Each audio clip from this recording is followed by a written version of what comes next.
రైతులు రాజు చేయడమే కాంగ్రెస్ ప్రభుత్వ లక్ష్యమని సీఎం రేవంత్ రెడ్డి ప్రజాపాలనలో అన్ని వర్గాల ప్రజలకు లబ్ధి జరుగుతుందని భూపాలపల్లి ఎమ్మెల్యే గంట సత్యనారాయణరావు అన్నారు. నియోజకవర్గంలోని పలు మండలాల్లో ఎమ్మెల్యే జిఎస్ఆర్ విస్తృతంగా పర్యటించారు. గణపురం మండలంలోని ధర్మారావుపేట, భూపాలపల్లి రూరల్ మండలం, ఎస్ఎం కొత్తపల్లి, రేగొండ మండలం, మడతపల్లి, కొత్తపల్లి, గోరి మండలం, చిన్న కోడపాక గ్రామాల్లో చెరువు కట్టల అభివృద్ధి పనులు పూర్తయి సందర్భంగా శిలఫలకాలకు కొబ్బరికాయలు కొట్టి ప్రారంభించారు. కొత్తపల్లి గోరి మండల కేంద్రంలో జరిగిన మొహరం వేడుకల్లో ఎమ్మెల్యే గంట పాల్గొని హిందూ ముస్లింలు సోదరులు కలిసి ఉండాలన్నారు. ఈ కార్యక్రమంలో ఎమ్మెల్యే వెంట పలువురు ముస్లింలు సోదరులు, కాంగ్రెస్ నేతలు, కార్యకర్తలు ఉన్నారు.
చెప్పులు రావు చెప్పులు పని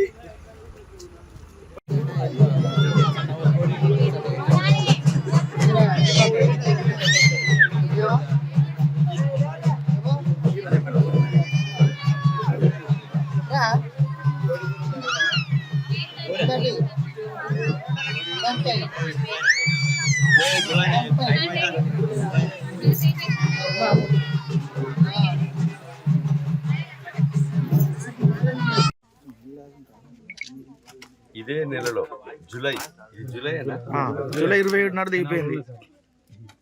జూలై 16వ తారీఖు వర్షాలు పడ్డాయి. 63 సెంటీమీటర్ల వర్షం పడి 124 చెరువులు ఈ నియోజకవర్గంలో దిగింది. అందులో అతిపెద్ద చెరువు చిన్న కొడపాక చెరువు.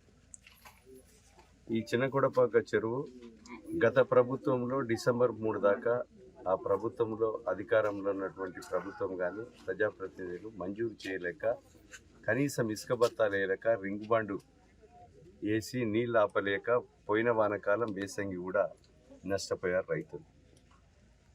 నేను ఎమ్మెల్యేగా ఎన్నికైన తర్వాత 124 చెరువులు కూడా మంజూరు తీసుకొచ్చాం. ఈ చిన్న కొడపాక చెరువుకు 363 లక్షలు అంటే 3,63,00,000 రూపాయలతో మంజూరు చేసి సకాలంలో ఈ పంటకు నీళ్ళు అందించే కార్యక్రమం తీసుకోవడం జరిగింది.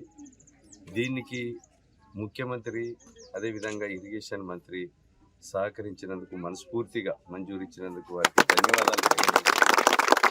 మంజూరు తెచ్చిన తర్వాత అధికారులు అదేవిధంగా కాంట్రాక్టర్లు సరైన సమయంలో నాణ్యతతో కూడిన పని చేసినందుకు వారికి ధన్యవాదాలు తెలియజేస్తున్నాను.